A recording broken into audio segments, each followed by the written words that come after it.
What is going on? This is SAMOK Fit. Checking with you guys. You guys are doing well, doing terrific, and we are back with another video. So this is quite a different setup for me. The reason why I'm doing this kind of setup is because we are going to be talking about my current training program. I've not done this before.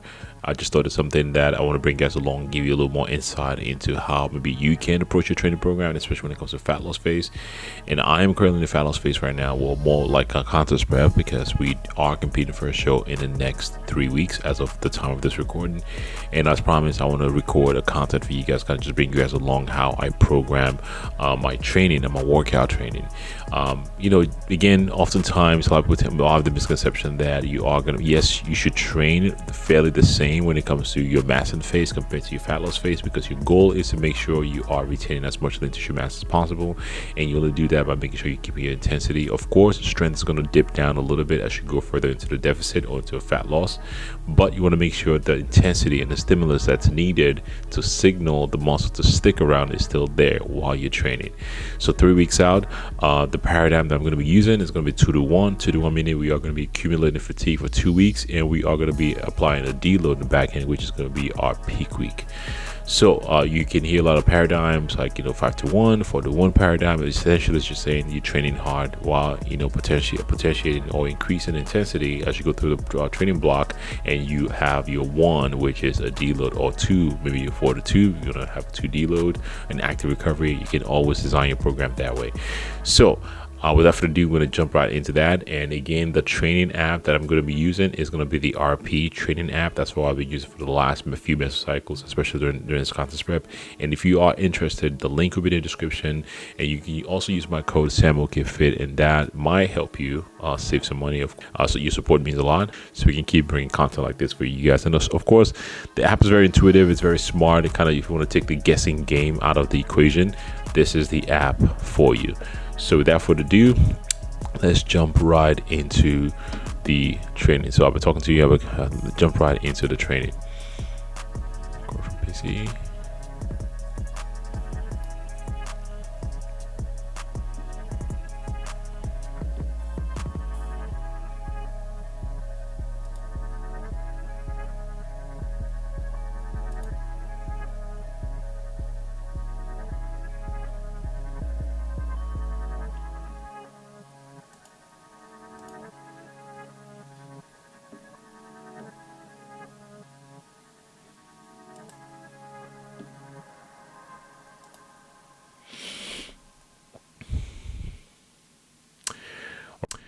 All right, so the screen that I have going on for you guys right now is going to be my the 3-week training. Again, the title of the best cycle is Muscle Mayhem, and we are 3 weeks out, again, 2-to-1 paradigm shift.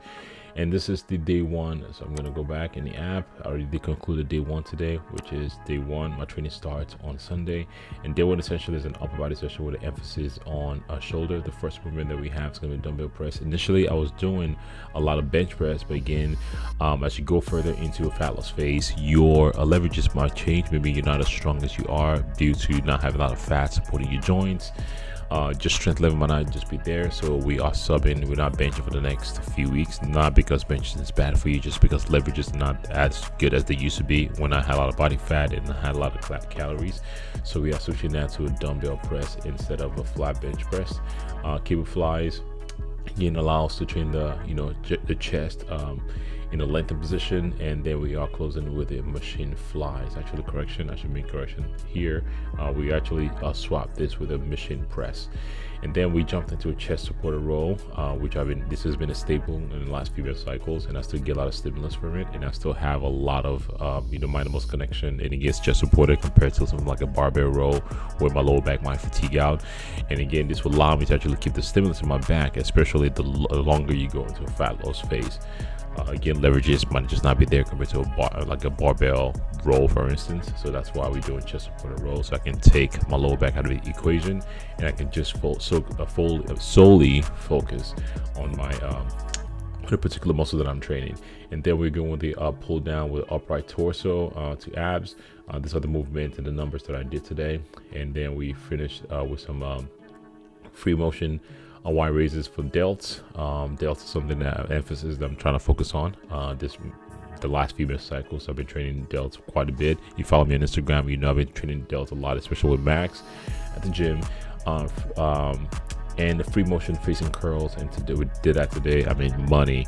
Train your biceps in a lengthened position as you're doing your curls.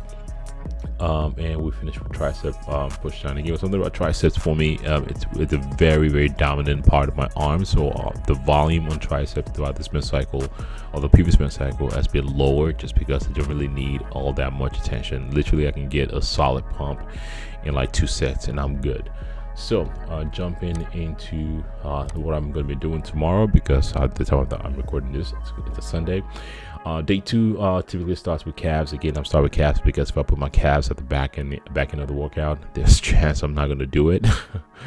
So if there's any muscle group out there that typically is challenging for you, you can put that muscle group at the back end of your workout, but the front end of the workout instead of the back end of your workout, so you will not neglect it. And also keep a rope crunch, trying to get my, again, this is probably the first men's cycle that I'm going to be training abs, because my abs are just relatively developed, so I don't really need to do much to it. So we got that. I mean, again, it's having me start at 2 sets. And also all this movements, all this training, by the way, I am increasing the intensity. So normally when I have like a normal men's cycle, like a 5-to-1 paradigm, meaning like 5 weeks of acclimation, and we have 1 week of overreaching, 1 week of deload. Again, I'm doing the abs first just to knock that out, and then we are jumping into lying hamstring curls, just to shorten the hamstring, and jumping into leg press. Right. Again, it's a quad focus day, but I am doing my hamstring first. Again, the same logical reason. Hopefully, it's logical to a lot of you guys. The reason I'm doing that is because I can give my lying leg curls a lot of attention, and I can go ham on them if I need to, and they're not going to be a limiting factor into the rest of my movement. Okay, when I'm going into the rest of my quad dominant movement, my hamstring can still be fired up and like fully pumped, but that's not going to limit me from me actually executing and giving my all on my quads, because my quads are still fresh.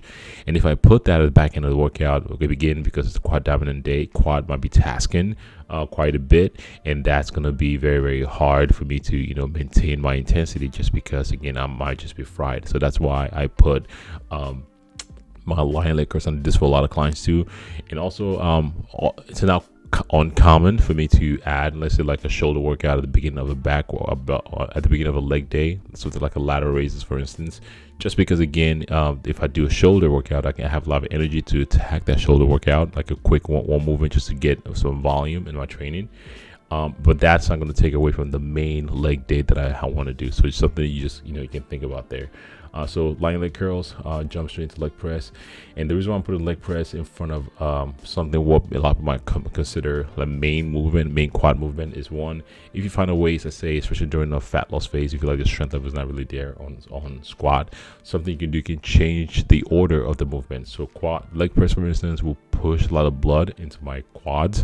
Again, it's not going to be systemically fatiguing as much before I get to a quad movement, due to the leg press not being an axial loading movement. So leg press, then by the time I get to the Smith machine, my leg is alive and well. I can actually control it better. I can feel the blood flow better. That's why I like the machine. Feet. This one says feet forward, but I'm not going feet forward. My feet is actually stacked underneath me because I'm trying to get a lot of knee over toe. The more knee flexion you have, knee driving over the toe, the more quad recruitment that you're gonna have. And also finishing that up, we're moving on to leg extensions, again, more quad movement, and walking lunges, quad focus, just to finish it up. And jumping into day 3, which is a Tuesday. So this is the day that I typically would train with Max. It's a back day. Nothing really too complicated with this. Dumbbell row, 2-arm dumbbell row, parallel grip, pull down, cable seated row. Correction, I'm not going to do a live adjustment. So it has a 2-arm dumbbell row, but what Max and I are actually doing is we are MacGyvering a movement just to simulate something like a chest supporter row, like an incline machine chest supporter row. So I just put dumbbell row in here. Again, I know what that movement is, but again, it's just going to be allowing me to attack my upper back. So we have that. And the pull down is just a parallel grip with a mat grip. That's what we're going to be doing. Seated cable row, vertical pull, and straight arm cable pull down. Again, because I know by the time I get to this, I'll be fairly tired. So what I actually end up doing is I added a back down set on top of that just to make sure I'm getting the volume in. So that's pretty much it for back day on this day. And we are moving to Wednesday. Wednesday is going to be Wednesday is going to be hamstring focus for me. So again, calves first, just make sure we don't forget it.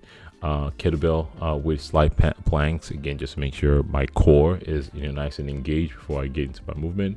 And then we're starting with seated leg curl. Obviously, the first on a quad day, we're starting with lying leg curls. On this one, we are starting with a seated leg curl, just a different variation there, really, to be honest with you.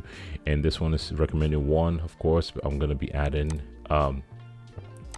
again, it's got to, I'm going to be adding more sets to this before we start. So again, you can customize this to however you want it to be. Again, you can do your own customization, but I created this cycle for myself, so I can do those adjustments. Even though the system creates the workout for you, you can still go in and override whatever the system is telling you. So I've been loving this machine. It's a reverse hyper good morning. If you watch any of the previous YouTube videos, I showed a video where you can, during my intensity phase, where you can superset seated leg curls with reverse good morning. Again, I like it because it's not really too tasking on my lower back, and actually feel really feel the stretch and the lengthened position. I love this. And then we're going to go into stiff leg deadlift. I'm going to be actually changing this.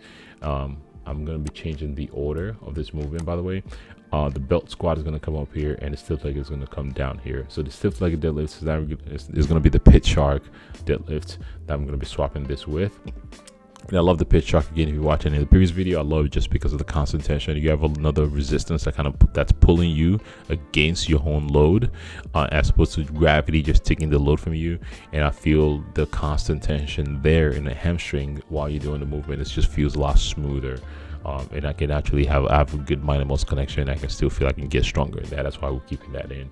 And then we're going to be jumping into a belt squat, and then we're going to be finished with reverse lunges just to get some glute action in there. And Thursday's nothing really fancy. It's just an arm day. I rarely have an arm day, but during a contest prep, the first thing that typically goes away for me is typically arms. They shrink. So making that actionable item or be very purposeful in my actions to make sure I'm training them, keeping them around. That's more like, the whole point of training during the contest prep. You're making sure you're still training with a lot of intensity and keeping your muscle around throughout the whole process. Friday, again, with max shoulder workout. So low Viking press. If you begin follow all the YouTube videos that I've done in the past and then training videos, I've been doing, we've seen a lot of Viking press. I love it. I still, progress with it. And machine press, again, just to get a little more input on when it comes to chest development. Upper chest is one of the weakest body parts of most people, but the cool thing about upper chest also, because you have your clavicle fiber that you're working out, gives you that. I mean, and it hits indirectly, hits or more directly, depending on how your upper arm is leveraged. You can hit your front delts while you going through this process. Machine ladder raises. I love the machine that we have, the Atlas machine ladder raise that we have. It's pretty freaking awesome. So again, I'm still making gains, and I'm still stronger with those movements. So I want to keep that. I'm going to keep that in compared to dumbbell, for instance. Front raise, again, I've been during this last few cycles, I've been directly hitting my front delt. I never really used to hit that during my last mesocycle, like massing or anything like that. But just to give them a needed attention, I added a direct front delt working in action there. And we are jumping into rope face pull, some rear delt.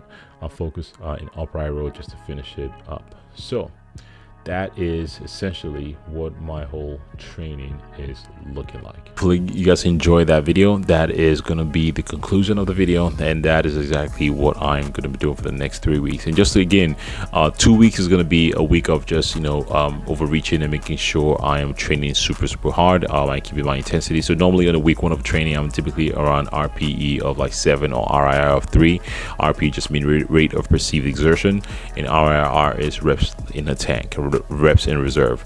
So week 1 typically I will be on RP of 3, but in this case, just because it's a 2-week training block and I want to keep that intensity, starting at RP of 2, and next week is going to be RP of 1. Then we have deload, which is going to be my peak week. And the fun part of that, or the challenges with that, again, because it's peak week, deload, I want to minimize fatigue leading into the show, and that's why I kind of line that up perfectly. The RP app is live, link in the description.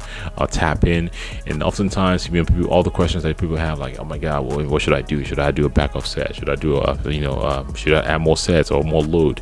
The app does all the work for you and the suggestion for you. All you do is just, okay, you can use the customized template that's already there, and you want to train 4 days a week, 5 days a week, 6 days a week.